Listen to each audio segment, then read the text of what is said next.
Good evening and welcome to another edition of Your Blocking the TV. Hello, everybody. Welcome back to another edition of You're Blocking the TV. Josh, Alex, we're going to bring you some updated information about what's going on in the sports world for all you dads and parents and busy people out there. Today, we are going to revisit a little bit of the NFL stuff, although we're kind of breaking a little bit from what we originally planned, which was to go into position player rookies, who's going to be an impact guy, etc. We're going to focus more on who's going to be an impact guy, but who could be a fantasy star this year, because let's be honest, that's what people care about the most. Because of course, most of our teams aren't that good. So, but before we get to that, we will talk about MLB, revisit standings as we are at the All-Star break officially as of today. And we will also touch a little bit on MLS standings. And why don't we start with that, Alex? How are we looking in Major League Soccer right now in the soccer world? Yeah, MLS, really starting to calm down in terms of the soccer world. We just had the Club World Cup finish up. Chelsea, a surprise 3-0 winner over PSG to take home the title. They have two trophies in their cabinet. So really trying to see, what kind of momentum they're going to have moving into the Premier League next season. But, going back to MLS, and the reason I bring up the Club World Cup and even the Gold Cup, which was just contested by Mexico and the U.S., is there was a lot of movement with MLS players, really trying to get their traction, see if some of the big guys overseas were going to start to pick up some MLS players. You have Messi just on an absolute tear with Miami. I believe it was the first MLS player to have a brace, which for you non-soccer fans that follow it, a brace is 2 goals in the same game. So he had 3 straight games with a brace, which is pretty hard to do. But when you're Lionel Messi, the sky is the limit, and he really had some bangers over the last several games, really picking it up for Inter Miami, and they're just climbing the standings. We've seen a lot of teams recently lose to bad teams. Looking at you, Colorado Rapids. Rapids dropping a home stinker to the LA Galaxy, dead last in the Western Conference, dead last in the league, and then coming back and defeating Vancouver this weekend by a score of 3-0 at home. So a lot of interesting matchups. There's a lot of movement within the MLS. For the MLS standings, it's the top 8. Top 9 really qualify for the MLS Cup playoffs, but 8 and 9 play each other for a wild card match. So if you see it as 8 teams from each conference have a shot at playoffs, so a little over half the teams make the playoffs. There's going to be a lot of movement. If you look at the Western Conference standings right now, let's start with 13th place FC Dallas at 21 points. Separating them from 7th seed, where the Rapids are at, is 29 points. So 8-point difference separating a whole bunch of teams. You're going to see some movement coming up in the next couple of weeks. Eastern Conference still being dominated by the Philadelphia Union. FC Cincinnati, just what a story for an expansion franchise, new to MLS, really just pushing Philadelphia. You have Nashville up at the top, Columbus always a mainstay, and then as mentioned earlier, Inter Miami, with the resurgence of Messi, Suarez getting a lot of playing time together. That's a team that has gelled through their experience in the Club World Cup, and now hoping to take that and build off that momentum for this, coming quickly into the second half of the season. 3 months away from the start of the MLS playoffs.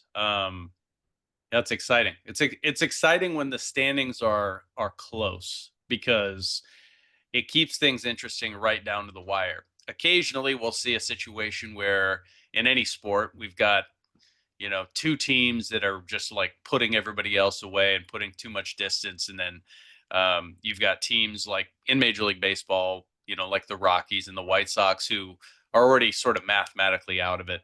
Technically not, but you know, for anybody that understands how things work, they're out of it. It was just less fun when your team, or when there are multiple teams that are just out of it. And anyway, obviously in Major League Soccer, there are a few teams that are pretty much out of it as well. But with the number of games that they play, you could go on a run, and I mean, you could in theory make up some ground there. I mean, going that run of getting scratching out a point on the road and then getting three at home, you can really start to reel off some victories. I just noticed that Inter Miami, because of their Club World Cup schedule, they have 3 games in hand, and they're only 5 points back of the Union too. So you might be seeing Inter Miami skyrocket up the standings here, up the table. But yeah, it's really bundled up in both leagues, not only for who's going to make the playoffs, but positioning, seeding. It'll be really fun to watch these teams battle it out down the stretch. Well, let's pivot over to Major League Baseball. As I said, we are at the All-Star break, final games of the first half. I mean, it's skewed too. It's weird because, of course, every year in Major League Baseball, the All-Star break is not at the mathematical halfway point. It is slightly like 2 weeks to a month to the right of that midpoint, but it is the the mid-season classic, the whatever you want to call it. But as we are there, I thought we would revisit some of our projections from preseason, and so I did a little bit of a just kind of a summary division by division. And so we'll start with the American League East, which Toronto is currently leading. That there's been a lot of jostling back and forth in that division. The Yankees have led for a period. The Red Sox have never gone away. Toronto leading the division at the break is interesting to me, just ahead of the Yankees and the Red Sox. The Sox have managed to finish the first half on a 10-game winning streak, though, so they really are picking up some momentum. They've got some guys that are like starting to, I don't know, come alive, if you will. I think they're going to contend for that division when it's all said and done. Lucas Giolito, who I thought after the last couple seasons, his years as an ace were over. He has looked like an ace for the Red Sox this year.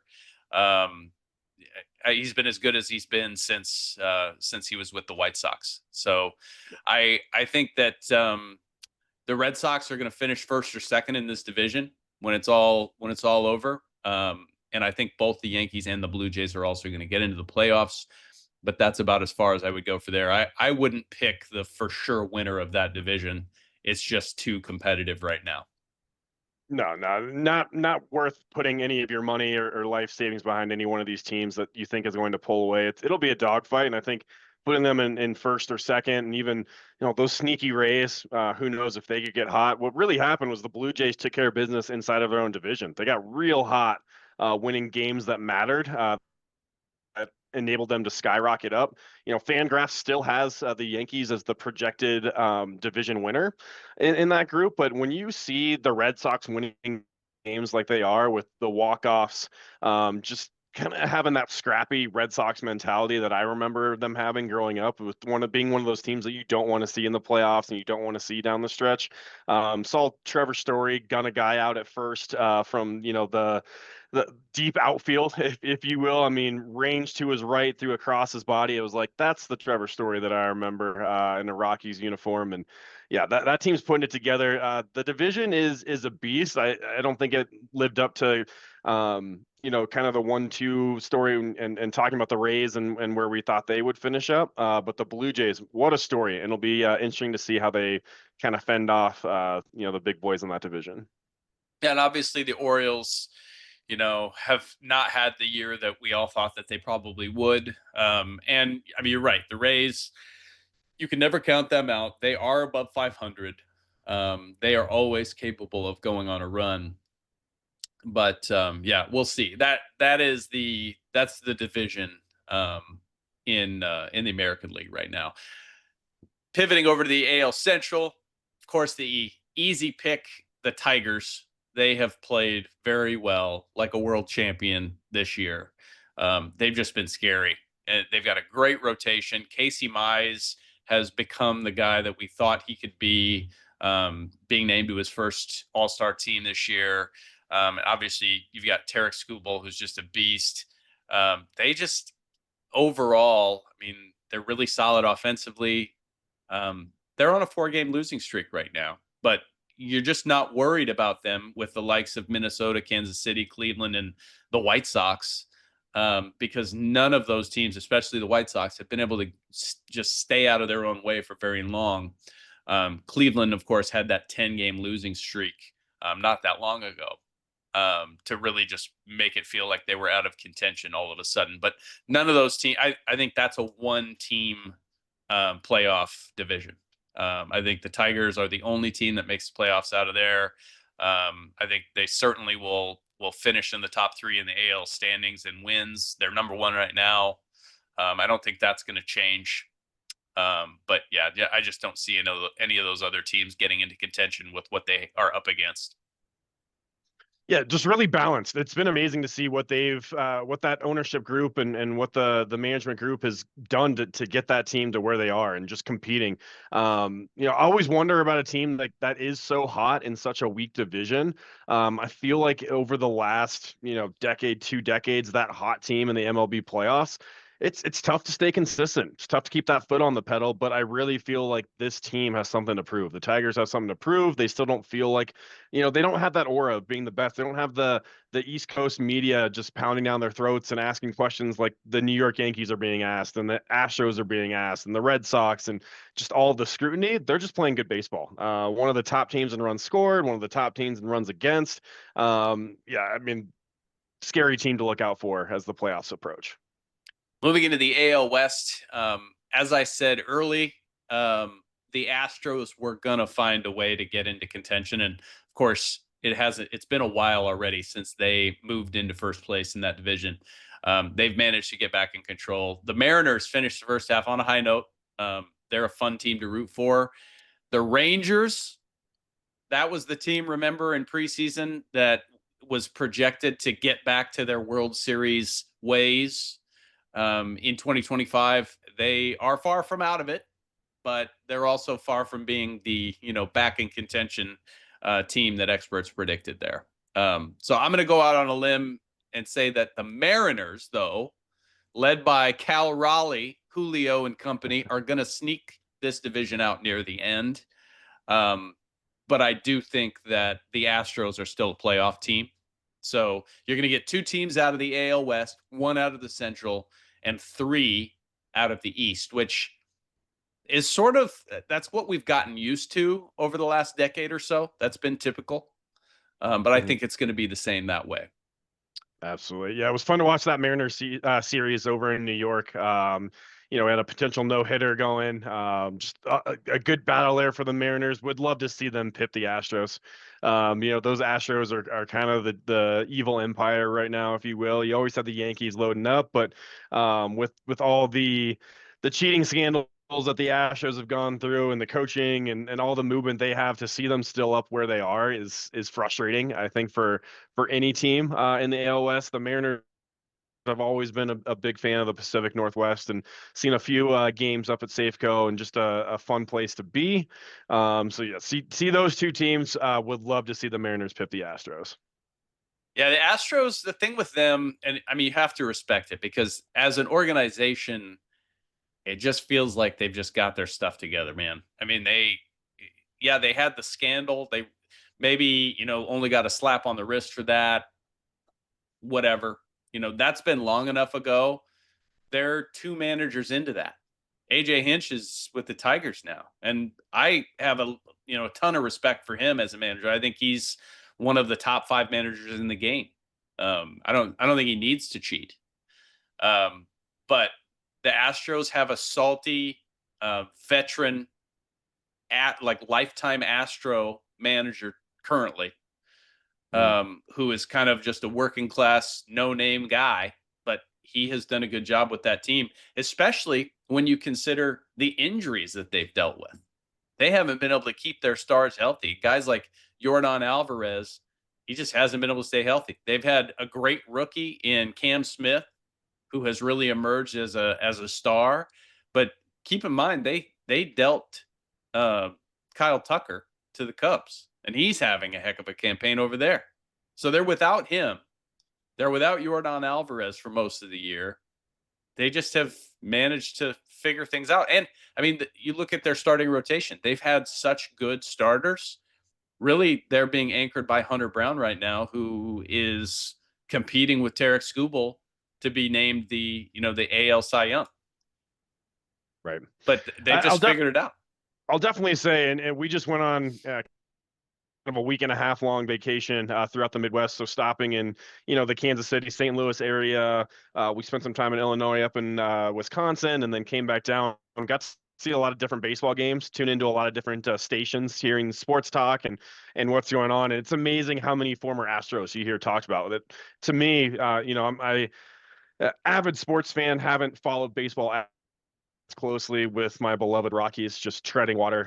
Not really even a baseball franchise out here in the Rockies anymore. But hearing so many familiar names going, oh, wow, they went to that team, and then going, well, who do the Astros even have? And like you just spit out, all those names, and you're going, they're still just a squad to be reckoned with. In a division that is, I would say, consistently top heavy. You're looking at the Athletics and the Angels as being just bottom feeders, trying to figure out what's going on when the Angels had, dealt with Ohtani leaving and Trout's injuries and just could never get that traction and what we saw from like the Rally Monkey days in the early 2000s. You look at the Rangers winning the title, the Astros, being consistently up there, and then the Mariners just kind of being almost in Cub territory, those lovable losers, putting up good metrics, really competing. They're just fun to watch, and then just can't get that final run across to really make any noise or have a true shot at the World Series. AOS, one of my favorite divisions to follow in all of baseball. Yeah, the Angels haven't. They're not out of it by any means. They've managed to kind of staple a season together. They're a few games above 500 at the break. I'm not anticipating that they're going to do anything, but I love Ron Washington. He's one of the ultimate characters in baseball as the Angels manager. So, it's not hard to root for those guys, certainly when they have the Dodgers across town from them. So moving over to the National League in the East, I think this is a two-team race between the Mets and the Phillies, clearly. The Braves, who it just doesn't even make sense that the Braves can't figure it out, but they have not managed to charge forward at all and get back into contention. They're 10, 11 games under 500 at the break. It's not impossible. They are loaded. They certainly could, but I just think with the Mets and the Phillies and how good they are and how good they've been, I just don't see it. I don't think the Braves are going to get back into it.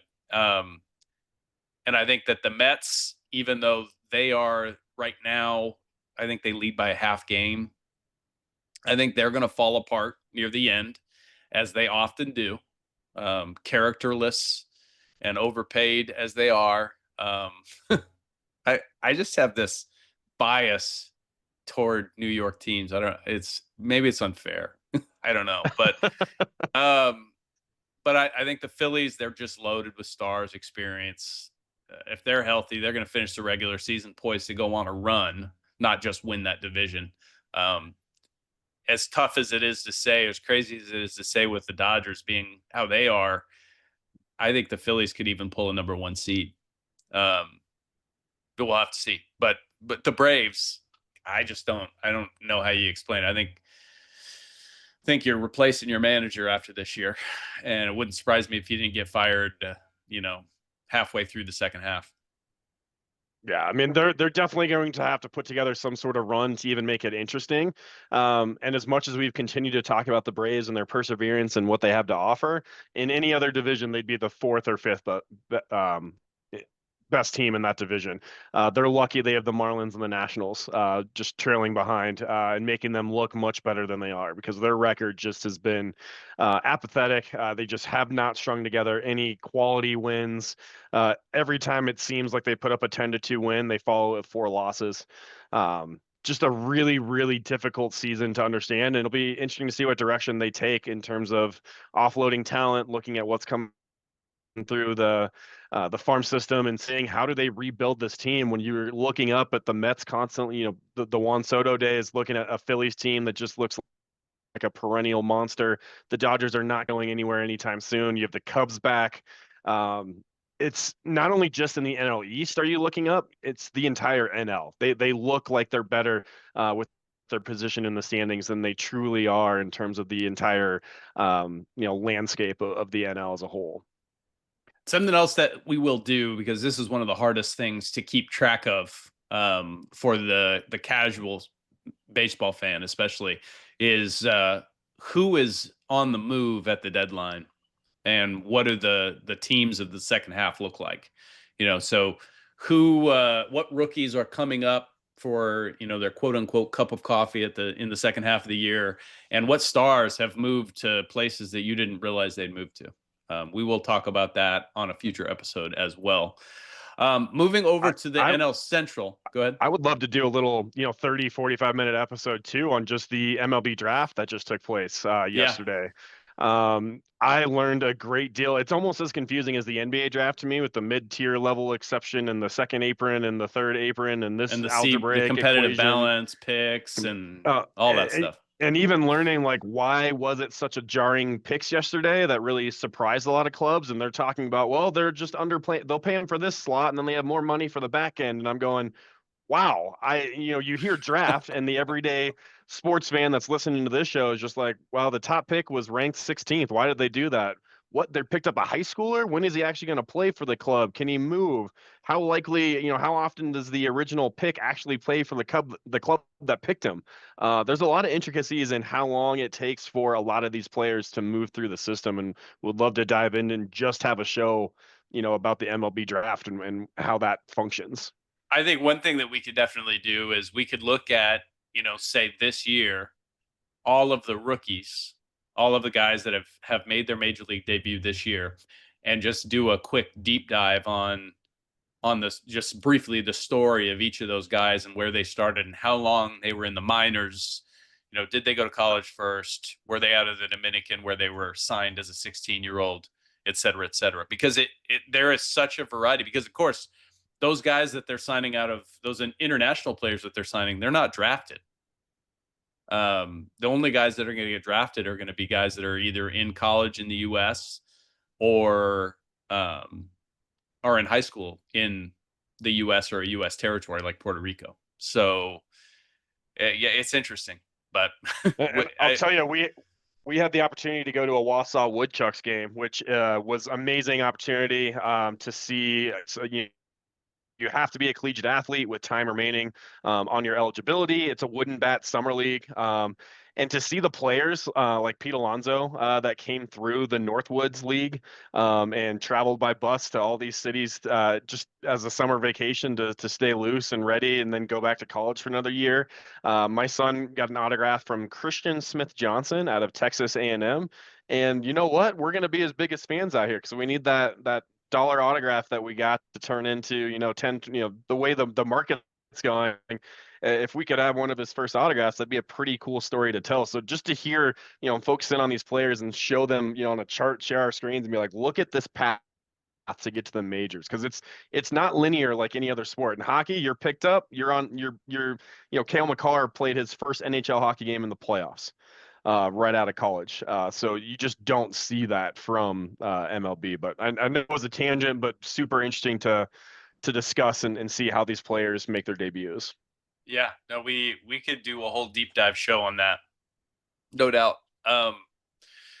So carrying on with our projections for the rest of the year in Major League Baseball, NL Central.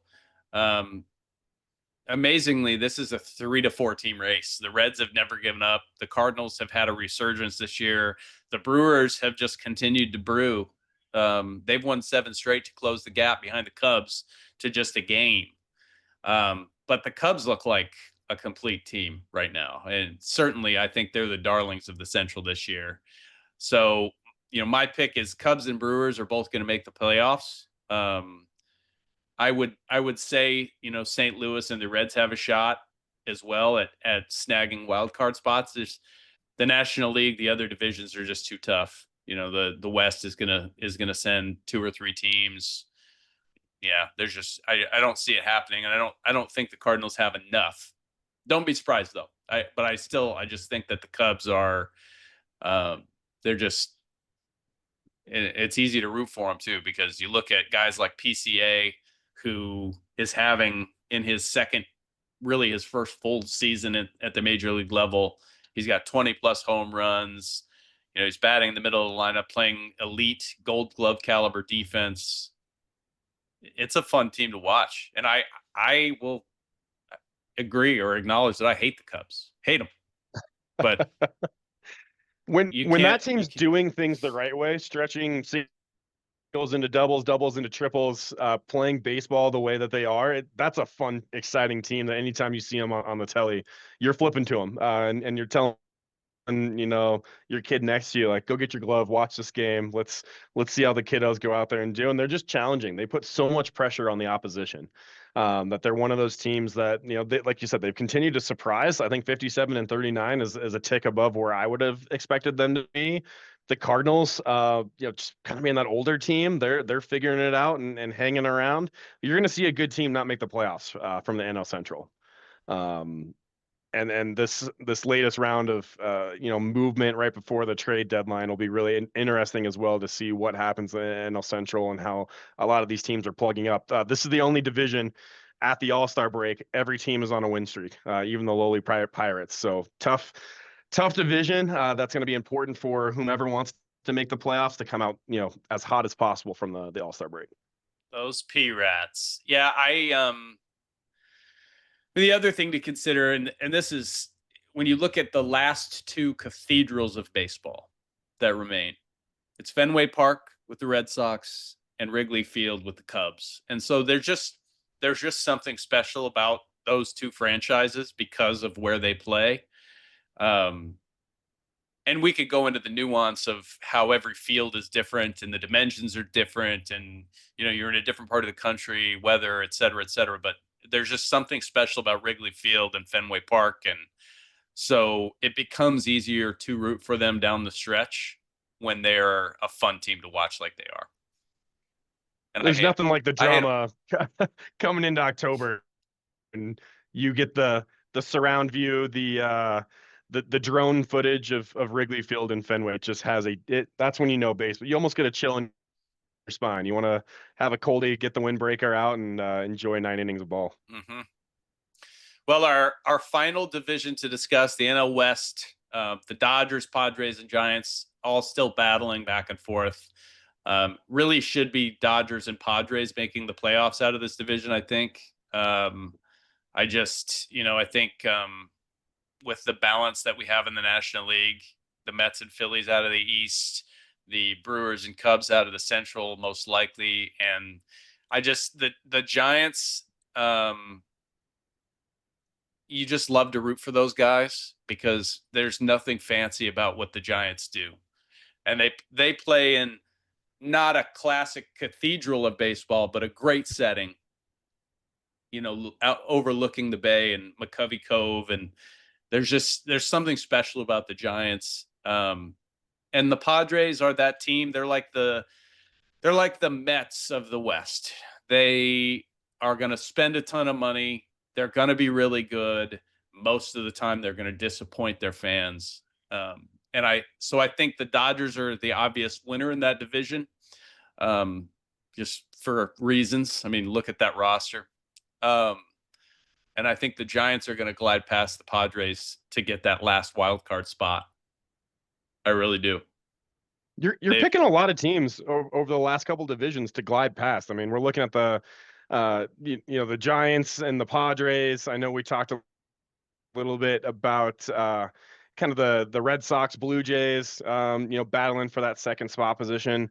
The Padres, I think you couldn't put it any better in terms of they're that team that's going to shout a lot of money, and they talk a big game, but they're always kind of little brother. When you put it in that aspect, I almost don't mind the Rockies being as terrible as they are, because it's like we weren't going to win anyway. When you have the Dodgers being World Series contenders for the next, I don't know, I don't mean to be brass, but 7 to 10 years, and that's before they even get more arms and continue to acquire more talent. Their window might never close. I mean, that's the thing with the big market teams that spend all that money, is that they don't have to worry about, well, we've got this 3-year window where our guys are on their initial, contracts, and we can afford them, and we can put together this squad that can, figure it out. They don't have to do that. And neither do the Padres. Wide open. Right. But to some extent, you look at the Padres, and if I'm the ownership group and fan group, I'm going, we're showing out all this money, we pulled out all the stops, and we're still, 5.5 games back in the standings. Fangraphs has them at a 1.6% chance to win the World Series to the 20.7% odds that the Dodgers have. A lot can happen in those series in October and early November, but certainly has to be. You almost have to build your team to beat the Dodgers in the NL West. You have to structure everything around the Giants playing small ball and making, slowing the game down and just playing that defense and having those cold, foggy nights and, in their ballpark. And then the Padres, hoping that the bats live up to where they are and in a pretty wide, expansive outfield as well. But at the end of the day, the Dodgers can beat you in the smallest park, the biggest park, a field in Iowa or a beach in Mexico. Like, they are just a behemoth. So you really have to pick your poison and how you're going to survive that NL West. And another division where you're going to see a good team, not a great team, but you'll have a fan base that is hoping that they just get an opportunity, get us into the dance, and let's see what can happen. No, you're right though about the Giants being they're the type of team that can beat the Dodgers because they aren't trying to be the Dodgers. I think the Padres, when you look at them, they're trying to live up to the Dodgers level, or Right. to reach that level. The Giants are still playing like they're a small market team, and Absolutely. they are playing small ball to go along with that. You're absolutely right, and that's what makes, to me, baseball is so fun to watch, because teams that have no business being in it are, and oftentimes manage to beat the teams that on paper should never lose. I mean, the Dodgers, you look at them on paper, there's like two teams that should ever be able to beat them. They should go, I don't know, 130-32 every year. And they don't, because you have to play the games. Now let's talk about ALCS, NLCS World Series projections. So at this point, at the break, I really think ALCS ends up being Tigers Astros. I think NLCS is Cubs Dodgers. So that's not a crazy projection. I think if you were to look up the odds on that, those are probably the highest odds matchups, maybe with the Yankees being in there as being a higher odds matchup. But I think that's a pretty easy one to predict for me. I think World Series is Tigers Dodgers. I think the Tigers win it. I think they've been a team of destiny ever since they went on their run to close out the year last year. They've just built their confidence, and I mean, they've built this team into, at least for now, a juggernaut. And then to throw on just this added little thing, and I feel like I predict this every year, with the Yankees not making it even to the ALCS, let alone the World Series, Brian Cashman, Aaron Boone, gone. Finally. Both of them. I think they will end up cleaning house if the Yankees are not at least in the ALCS. But I think if the Yankees aren't in the World Series, those guys are probably gone. And understandably so. They should, just like the Dodgers, they should win 130 games every year with how stacked they are. And of course, it never works out that way. But those teams have just disappointed year in, year out for what they have, for what they should be. When you look at like the Cleveland Guardians, you're like, well, this team maybe is not a playoff team. Maybe they don't make it. Or like last year, I don't know how we were even a playoff team, and then we go to the American League Divisional Series and lose to the Yankees, who should beat us every single time they play us. So it's different expectation. But when I can't imagine that expectation of the Dodgers to where, like, my expectation is in the next 10 years, they should win 5 World Series. I mean, there's just no reason for them not to roll out a healthy Ohtani and the bats they have. They won't, but like, to say that they could is not crazy, because when you look at how loaded they are, and it is, to me, it's the same with the Yankees. And really, it's the same with the Mets. And it's the same with teams like the Braves. With how loaded they are, they should be that good. Where basically we say the ALCS and the NLCS every year are the same teams. That's how it should work out. But again, it doesn't. And that's what we love, because we're not fans of teams in those big markets that, are perennial contenders and et cetera, et cetera. I'll tell you, they have the Tigers. ESPN Bet has the Tigers at plus 700 to win the World Series title. Might be worth open up your app, get some free bets, put a $25 flyer on the Tigers, and let's do it.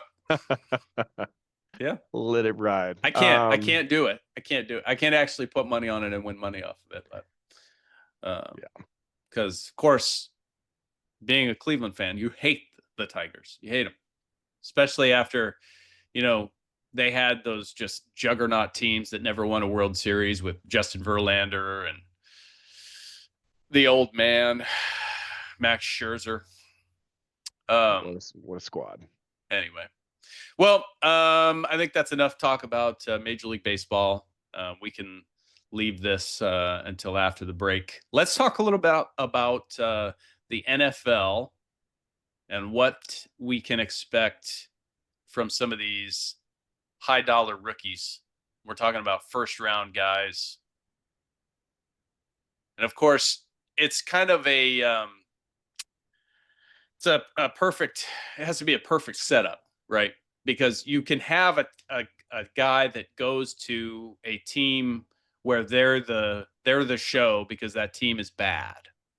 And oftentimes we see that because those are the teams that get the early picks, and so they draft these superstar caliber guys. But then they're a little bit limited by just the lack of guys around them. And a lot of times that's the quarterback position. So you look at like a Cam Ward, and the expectation for him with the Titans this year is, they are really going to be depending on him to be the guy and to move that offense. And I think with the type of skill that he has, he could be like a Lamar Jackson fantasy darling, where he's got the ability to run. He can throw the ball better than people think. And he could really put up some fantasy points for you if you are a guy that wants to go out on a limb and draft a rookie quarterback. But if you're the guy that's doing that, I would love to join your league this year, Josh. So send me the invite after the show, and I would love to hop in. But the things you got to think about in fantasy are when you have a guy like Cam Ward, he's going to put up some numbers. He'll be probably consistent mid-teens, I would say, which isn't too high for a quarterback, but there's just so many other players that are going to go first. Those first two rounds, once that first quarterback comes off the board, you're going to fill your first and backup quarterback position pretty quickly. What you struggle with rookie quarterbacks especially are the mistakes. That turnover in the fourth quarter, or the Hail Mary that falls and gets caught or intercepted by the other team, and that -2, that could cost you a win or a loss early on in the season. Also, you have to look at teams that have those rookie quarterbacks that have the opportunity to play early in the season. They might be rotating. You're looking at the Cleveland Browns, where you might have a quarterback by committee. They're pairing quarterbacks up in spots where they want to see them play, or have them have a home matchup to play better, or they have the starter have almost a pinch count where, hey, you're gonna go up and play the first quarter, we're gonna get the jitters out of the rook, and then we're throwing them in, and we're whatever happens, we're not making a playoff run. So really you have to be careful with what skill position players you're taking. One of the ones that stands out to me is Travis Hunter, and a lot of projected draft boards and mock drafts that I've been a part of. Big fantasy football guy over here. I love having 3 or 4 teams to juggle throughout the season. But I had Travis high on kind of my list of guys to look out for. And a lot of the mock drafts, he's going 6th or 7th round. So you might see some people, in your fantasy drafts taking them really high and really early. Like you said, Josh, someone's got to get the ball into his hands. This isn't college, where you can match up one-on-one and have your best player. You're playing college all-star teams that can put their 3rd or 4th best defender on Travis, and he's going to struggle. Not he himself, but the quarterback's going to struggle finding him open, passing him into open situations, and getting him, enough reps for it to be, fruitful for your fantasy league. Well, and we've wondered, speaking about Travis Hunter, if his physical skill, as a just from a physicality standpoint, obviously, we know he's got some length. He's got some serious speed. He's got a chip on his shoulder, but he's not a big guy. And at that level, especially if they use him both ways, like his college coach was once upon a time, you wonder what kind of durability he's going to have at that level. And so, especially with a two-way player like that, I just fantasy wise, it's too feast or famine for me. And And that's so, why he's going in later rounds. Right. It's too much of a risk.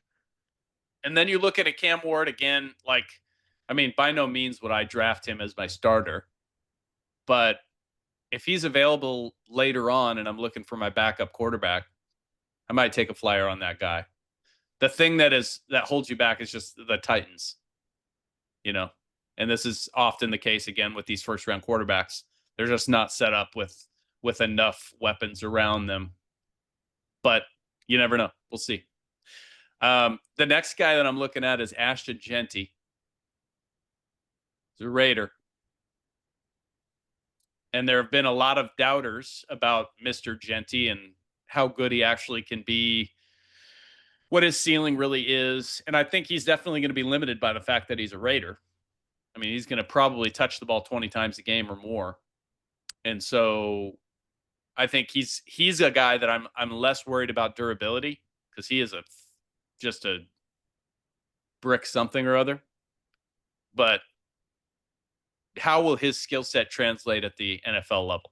Because we've seen really good college running backs go into that franchise and sort of get chewed up because they're just a disaster. I see him making a turn. I like Chip Kelly as the offensive coordinator with the Raiders. I like getting him the ability to get the ball in his hands if they're throwing, quick outs in the backfield, just getting him as many touches as possible. He had a lot of touches at Boise State, so the workload shouldn't be an issue and concern, and he really is built like a tank. So I feel like he's going to have his kind of come to Jesus moments pretty quickly in the NFL and realize, I got to find space as quick as possible, and guys are a little bit faster, and maybe work on his footwork out of the backfield for that first step to be a lot more, north to south. Similar to what we've seen a lot of college backs come out and do, and that they just have to find space and try to run downhill as quickly as possible. He is going to be on my radar as someone to pick up. There's the resurgence of the talented backs last year with, I am completely spacing on the Eagles running back, and I'm sorry, Saquon, it just came to me, but Saquon Barkley really changing the position for the better now and showing that, hey, he's got a box of tricks and wants touches on the ball. And for a long time, I feel like running back was one of the most overrated positions in fantasy because they just weren't getting the amount of touchdowns. There's a lot of throws now on first and goal from the 2, a lot of fade routes or corner routes that they're just lofting the ball up to, and they're not grounding and pounding. But the traditional running back is making a pseudo comeback. The Raiders are not expected to be good, so expect a lot of touches. Expect a lot of plays that are built in just for Jeanty to have protection down the field to be explosive. Yeah, we'll see. I'm always torn between a guy like that, and then you look at some running backs that were productive at a high level for Ohio State, who just wealthy at the running back position. Quinshon Judkins and Trevion Henderson. Both of those guys, I think, are poised to contribute this year. But they're also going to be, playing in running back by committee type situations. Whereas Jeanty is going to be the bell cow of that offense for good or for positive or better or worse, I should say. Right. And I look at another back whose name was, talked about quite a bit throughout college, and Cam Scatabo. A name doesn't necessarily translate in the NFL. Someone that you've heard consistently and been a producer at the collegiate level, it doesn't automatically translate, as you've seen the Jeantys, the Cam Wards, those guys going really top primo draft picks. I think he's a guy that's going to struggle with New York. Tough weather conditions, tough expectations, tough following in terms of producing. That's a franchise that is just starved to really start to get out of the doldrums of just failure after failure. And the latest mishap with trading away Saquon and losing kind of that momentum from their fan base, he is going to have a weight on his shoulders. So a lot of these guys that you've heard their names in College Game Day, you're going to see them on draft board and be tempted to pick them, but really need to figure out where do they fall in the draft list, or where do they fall in the are they number 2 in the backfield? Are they number 3? Are they slotting in as a wide receiver sometimes? And paying attention to that in preseason to figure out, who's going to be actually worth a flyer of taking a draft pick, or who's going to be a waiver wire kind of scout them out the first couple weeks. Right. And when we look at wide receivers, specifically first round guys, we've got McMillan, Abuka, Matthew Golden. McMillan is expected to he's probably going to be wide receiver 1 for the Panthers, but it's the Panthers. They are the biggest mess of any franchise in the NFL. And so, what will that look like? I mean, obviously Bryce Young has been much improved down the stretch, from what he initially looked like out of Alabama, but I don't know. I mean, he's one of those guys that there's no way I'm taking him early, even if he's projected to be, a huge contributor for that offense. Yeah, definitely has a floor to where you can say, hey, he's going to be better than this number, but it's going to be sporadic. You have that one game where you're like, man, I should have taken him. In week 2, he's going to go off for 20 fantasy points. You're going to pick him up on the waiver wire. Week 3 is going to be at 0.5 points with a single reception minus 2 yards. And then you're going, what? Like, now I'm juggling. So a lot of these rookies, you really want to look at matchups. What matchup bodes well? This defense really struggles with the long-term, the long ball or going downfield, or with a running back that gives up explosive yardage, then take a flyer. But a lot of these guys, you just want to follow throughout the season and try and figure out trends and pay attention to those experts and when those matchups line up for you. Well, and so with Matthew Golden, the interesting thing there, he's in Green Bay, expected to have a pretty sizable role in that offense for Jordan Love. And it looks like the Packers want to move maybe 1 or 2 of their veteran wide receivers. So if they do that, then a guy like Matthew Golden could be a standout. But if they don't, or even just because, he could kind of just get lost in the shuffle. And then you look at Emeka Egbuka, he's expected to have a pretty big role with Tampa this year. And, maybe why can't I think of his last name? Maybe Mike, just completely gapping. They're wide receiver 1 for so many years out of Texas A&M. I've had him on my team so many times. I can see his face too. My goodness. Yeah. He is, anyway, it'll come to us, but everybody knows who we're talking about. So, at some point he's going to kind of age out and be ready to really slow down. Mike Evans. There we go. At some point he's going to be ready to not be their number 1 wide receiver. And maybe this is the opportunity for an Emeka Egbuka out of Ohio State to really be a dude there. But it's so hard. And generally speaking, as a general rule of thumb for me, if there is a rookie who is projecting as a first rounder in fantasy drafts, I'm staying away. I would rather go for somebody that is a little bit more tried and true. And as we mentioned, a lot of times that running back is a top 10 projection because he's expected to get a ton of touches, but he plays for a terrible team. And so he might have 20 carries or 20 touches for 50 yards and no TDs. Exactly. And because he's not counted on. He doesn't have that faith of, making those catches for the franchise. I think the other part that you're looking at there too is just that feast or famine.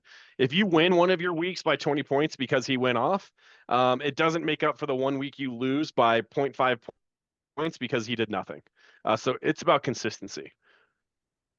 I have have always kind of lived by the mantra of like the Devontae Freeman late round flyer, and then he becomes the best running back in the league from a fantasy standpoint, at least. I'd rather have a guy like that I don't draft expecting him to start, and then week 2 it's clear that he is an every week guy, than waste a first round pick on like an Ashton Genty. Even though I hope he does well. I think he probably at some point will. I'm not taking that risk with those guys that play for those teams. Just not There's enough. nothing more rewarding than taking a player like that, and then you have a trade asset that you can move at the trade deadline in your fantasy season where everyone's looking, how do you have him? You've got 3 quarterbacks. I'm kind of sneaky. I like taking 3 quarterbacks on my teams and just hoping that one of my third quarterbacks goes off and some guy gets somebody injured, and then I'm doing a 2-for-1 deal. You need a quarterback? I want your second best wide receiver too. Right. And that's how you can really build your team. So a little 1%er there. But yeah, it's not bad to have a trade chip, especially in a non-dynasty league where you only get one shot at it. So Right. yeah, take them later, take that waiver wire bait, and then see what you got. So the last guy that I want to talk about is Tyler Warren.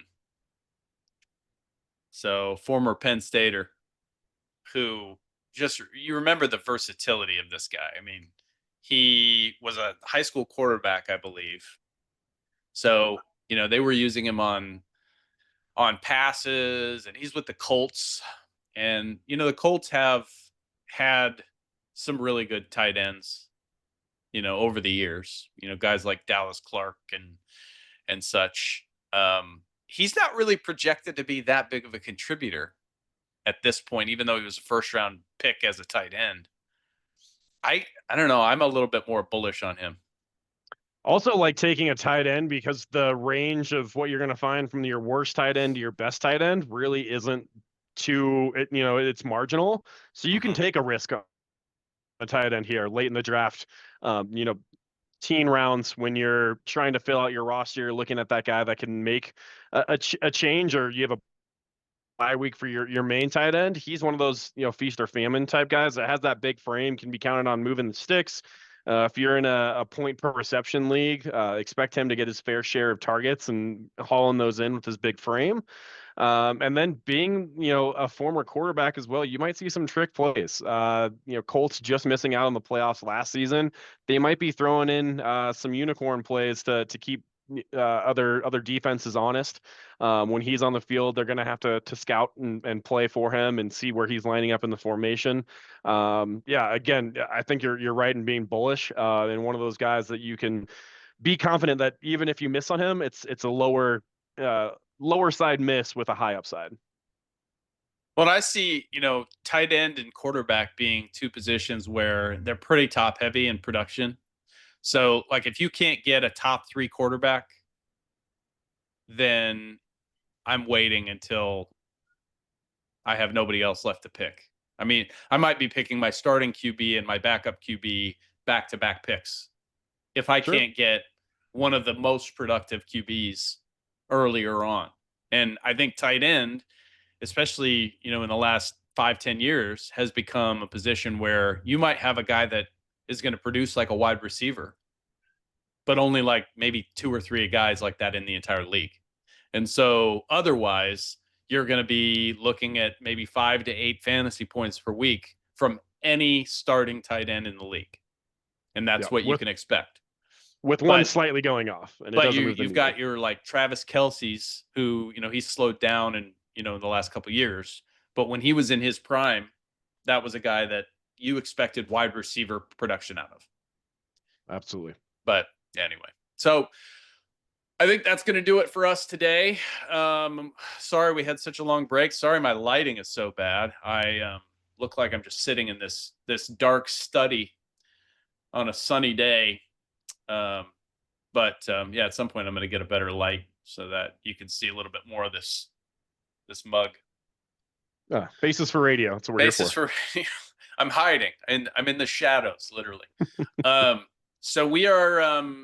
We had a little bit of a hiatus there. We'll be back on a normal interval in the next, in 2 weeks with another episode. But for now, we are going to say goodbye and good afternoon. If you enjoyed this video, don't forget to like, share, and subscribe.